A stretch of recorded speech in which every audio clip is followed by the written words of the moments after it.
A lot of people in Mexico worship a deity being called Saint Death, or being called Santa Muerte.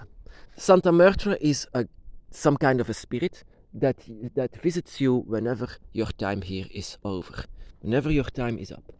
And so she will guide you to the other side. And I've seen people worshipping her as a deity, but also giving her sacrifices. And there was a man, and he was stabbing this pigeon in the heart, and this pigeon was so afraid that I was actually shocked that this man was actually giving an animal sacrifice to Santa Muerte, to Saint Death itself. And that is a coincidence, because in Mexico there is also a deity, and that I call Q. He is one of the dragon gods, a very, very powerful dragon god. Because, yeah, all of the dragon gods are very powerful.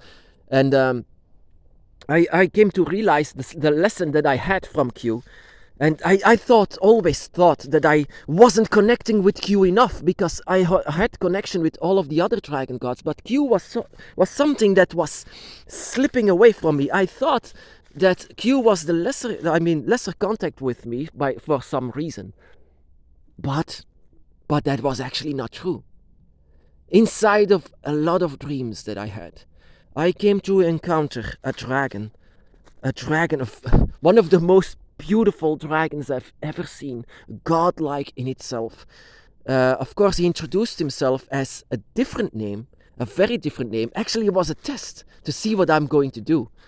And I was actually very much surprised. I could not stare away from this dragon, but this energy that was going off from him was so divine and godlike that I wasn't actually knowing what was going on. But everything that he said to me, not opening his mouth, was pure wisdom. He was an ancient dragon inside of the void that was not hurting. I mean, the void doesn't hurt, but it was not doing anything to him. The void normally does something to you. And so I had my experience inside of the void, but when I saw this dragon inside of the void, it was not affecting him. Not at all. Like he was home there inside of the great emptiness. And so I came to connect with this dragon a lot of times, and he was knowing much more about me than I know from myself.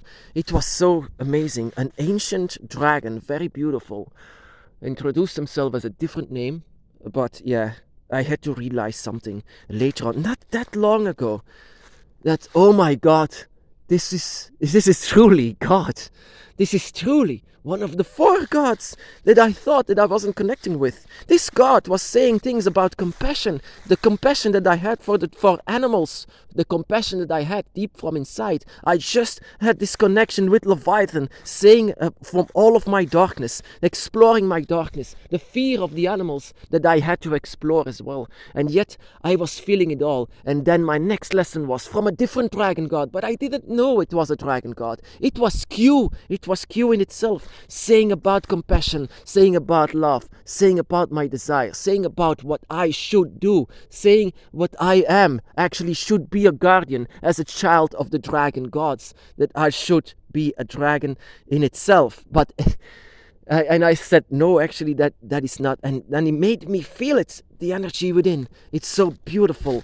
And I didn't even realize that he was a god. And so he was actually, that I can call the God of compassion, the God of the air, the God of the dragon's breath, the God what lives inside of us and inside of our lungs. Everything above, in the sky, is Q. It's all about Q. Also being called the morning star, because you are always looking up to the morning star. And that is why he introduced himself as a complete different name, something that they see as some kind of a villain inside of humanity, inside of all of these religions. Everything, of course, to demonize the true gods. But yeah, in this place, Santa Muerte, he was sacrificing a bird, and I could feel this bird slipping away, going inside of the void, being lost forever. And that was actually very shocking to me, because in these people, they just don't feel it as long as they can give it to their gods.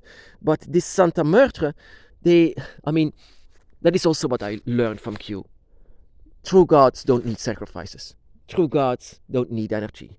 of course, the four elemental dragon gods, our gods, they will never ask for energy because they are already all powerful. And I mean, Q is so mysterious. A mysterious dragon that was once worshipped in Mexico. You can still visit his temples until the Catholics came and slaughtered them all and stole their gold. That was meant for Leviathan. I mean, not Leviathan, Q. Q in itself.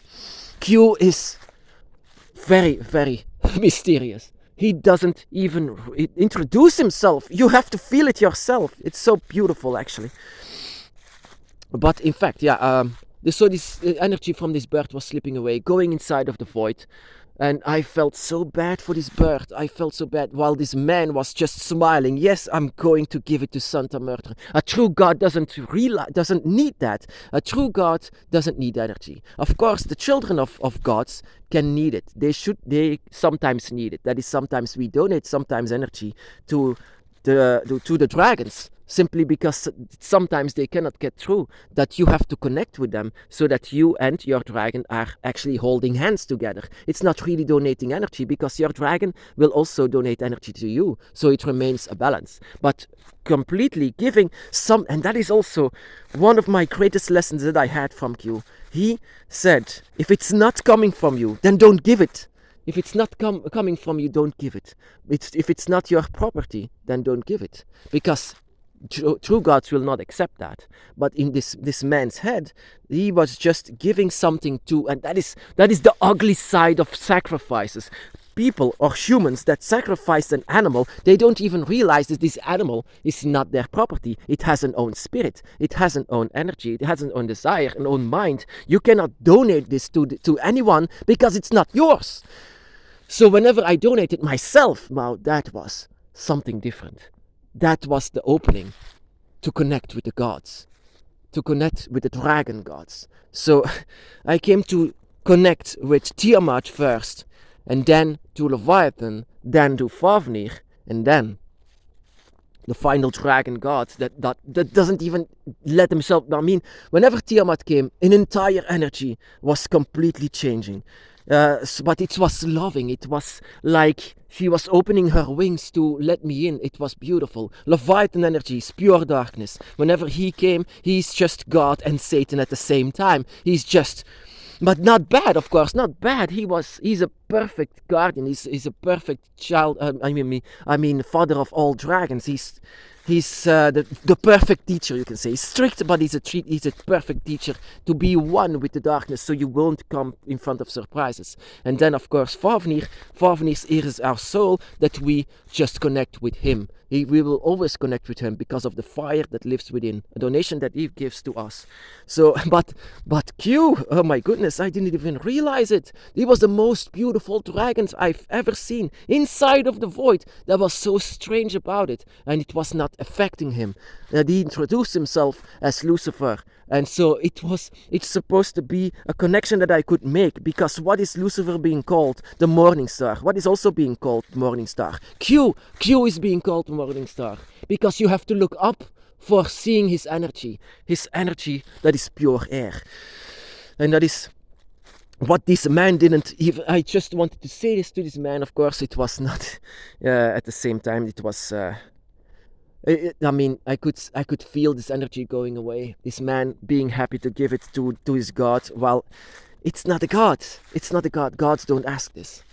Gods are already powerful. But you can, of course, donate something to the God. I always give presents to the gods. I mean, whenever I want to give a present to Q in itself, whenever a bird loses his a feather, for example, then of course this was loosened up. This bird doesn't require any more of these feathers. Feathers are being seen as pure power for the followers of Q, because this is the dragon covered in feathers. But when he came in front of me, he didn't have feathers.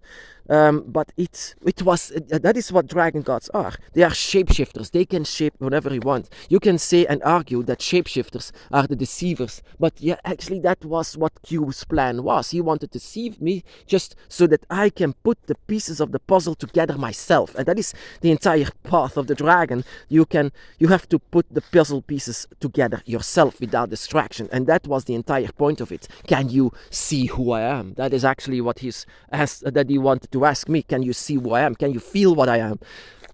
I'm actually one of them. Your creators. I mean, your fathers. You can say it's your father, the father of your spirit, the father of the air that lives within you, the breath of the dragon. It's so beautiful, actually. And that I came to, oh my goodness, whenever I came to realize that he was Q all this time, he visited me in dreams and visions all the time, and I didn't even realize it. It was very powerful. Whenever I could put the puzzle pieces together, that I indeed encountered all four of them, all four. That he was demonized very much in this world, in this place, demonized so much. That he is Lucifer or things like this. But in fact, he is the creator of all things, together alongside with the other dragon gods. And that he said, don't give a sacrifice if it's not coming from you. If you want to give something to them, then give it not because you want something in return, but you just love your dragon gods. That you just give this feather of the bird that lost it, now it's yours. Because the bird doesn't require it anymore. So you pick it up and you give it to Quetzalcoatl. Now it's yours, and now you give it to him. That is pure decoration. That is pure. That is not because you want something in return. That is out of pure respect that you give to the dragon gods. A present to them, a gift, you can say. And so Q, whenever you encounter him, he is indeed something that you might not know in the beginning. So it really depends on how he views you, how he sees you. Maybe he has different plans for you. But how you see Q is sometimes an enigma that you just don't know, that you have to realize and to have to find it out yourself. Because he's the Lord of compassion, the Lord that can make you feel the compassion inside of you, the Lord of love, the Lord that how I can see it, of course, but of course a Lord of enigmas and puzzles as well. But especially, Q is the Lord of the air.